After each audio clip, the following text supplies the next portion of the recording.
Olá, meu nome é Lucas. Essa é a primeira aula de comportamento dos solos. Nessa primeira aula, nós vamos focar em areia. Como a gente viu na aula passada, o comportamento do solo pode ser dividido em contrátil ou dilatante quando eu cisalho ele. Porém, isso acontece quando esse cisalhamento acontece de forma drenada.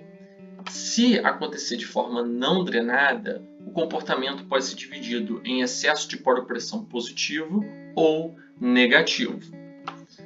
O comportamento das areias ele é caracterizado quando um solo ele possui um teor de finos menor do que 12%. Assim, o comportamento dela passa pelo atrito entre os grãos. As deformações das areias ou de solos com comportamento de areia acontecem devido a três fatores: deformação dos grãos, distorção e quebra dos grãos ou movimento relativo entre as partículas, ou seja, o rearranjo.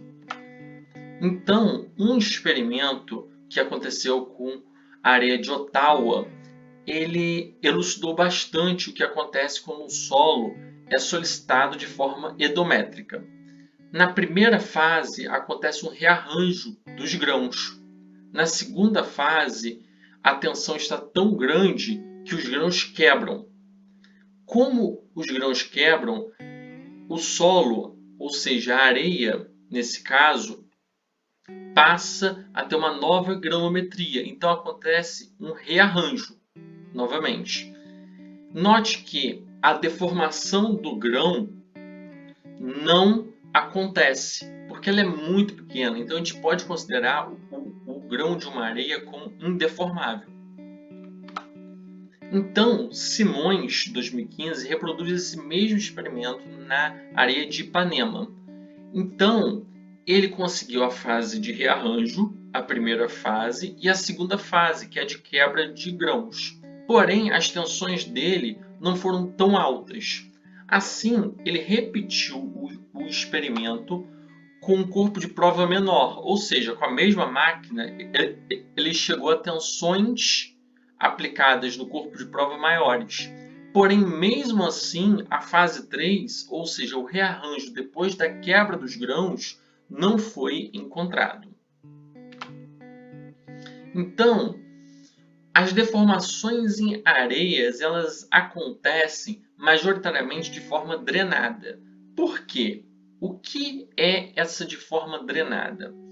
Como as areias são muito permeáveis, na grande maioria dos carregamentos aos quais elas são submetidas, há tempo suficiente para que as poropressões geradas pelos carregamentos sejam dissipadas. Ou seja, lembram da aula de adensamento, quando um acréscimo de tensão sempre gera um excesso de poropressão que sempre vai se transformar em uma tensão efetiva com o passar do tempo. Como as areias são muito permeáveis, esse caminho de excesso de poropressão para tensão efetiva acontece muito rápido. Isso significa dizer que, em sua grande maioria, os carregamentos em areia se dão de forma drenada, ou ainda, que a variação dos estados de tensões efetivas são iguais às variações dos estados de tensões totais. Então, o que interfere no comportamento das areias? São três fatores: compacidade, a tensão confinante da areia e o tipo da areia. Nessa aula de hoje, nós vamos ver apenas compacidade e tensão confinante. O que a compacidade influencia no comportamento das areias? Se eu tenho uma areia fofa, nesse caso, quando eu cisalho a areia, os grãos vão cair nesses vales. Por exemplo, note que acontece uma redução do volume. Porém, quando eu tenho uma areia compacta, os grãos tendem a subir. Ou seja, acontece um aumento de volume. Isso pode ser visto no comportamento das areias. Então, Por exemplo, as areias compactas, elas possuem um pico, como esse, e elas se expandem, mostrado nesses ensaios feitos por Simões, que são ensaios de cisalhamento direto. Porém, areias fofas não apresentam pico, como nesse caso, e elas contraem. Então, areias compactas vão ter pico e elas vão expandir. As areias fofas não possuem pico e elas contraem. Porém, esse expandir, esse contrair, depende de um outro fator, que é a tensão confinante. Então, note que se eu tenho uma tensão confinante de 4 kPa por centímetro quadrado e o índice de vazios de 0,6, quando eu cisalho o solo de forma drenada, eu tendo a aumentar o índice de vazios. Ou seja, o meu solo vai expandir.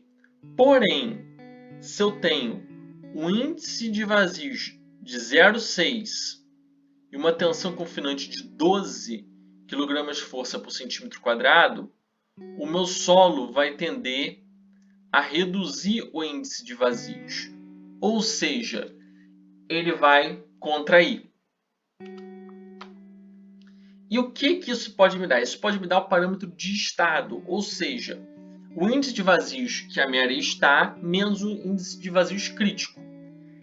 Essa reta, ela define o material que está suscetível à liquefação ou não. Então, a gente consegue ver materiais com comportamento de areia, que não necessariamente são areias, podem ser, por exemplo, rejeito de minério, que possuem comportamentos contráteis ou dilatantes e podem sofrer ou não liquefação. E a tensão confinante, qual que é o papel dela? A tensão confinante, quanto maior ela for, maior será a minha resistência ao cisalhamento. Ou seja, eu possuo um gráfico que tem uma tendência maior quando eu tenho uma tensão confinante de 100 kPa do que uma com 10 kPa. Porém, se eu dividir a resistência ao cisalhamento pela tensão confinante a fim de normalizar a curva, ela não gera uma curva única. Então, existem ensaios feitos para Macaé, feitos pelo Pinheiro 2018. Ele mostra que para diferentes índices de vazios, a gente pode ter gráficos tensões e deformações que possuem pico ou não, e situações onde o solo expande e situações onde o solo contrai. Note que nesse caso a tensão confinante é mantida para todos os ensaios, o que varia é o índice de vazios. Porém, se eu vario a tensão confinante e mantenho o meu índice de vazios no domínio fofo, o que acontece? Eu tenho situações onde o meu solo expande, mesmo sendo fofo, como nesse caso, e situações que tem pico, o solo tem pico, e situações onde o meu solo contrai. Porém, se o solo estiver no domínio compacto, ele, independente da tensão confinante, vai ter pico e sempre vai expandir. Isso foi o que foi medido pelo Pinheiro 2018. Assim, a gente chega ao fim dessa aula. Na próxima aula, nós vamos ver comportamento de argilas.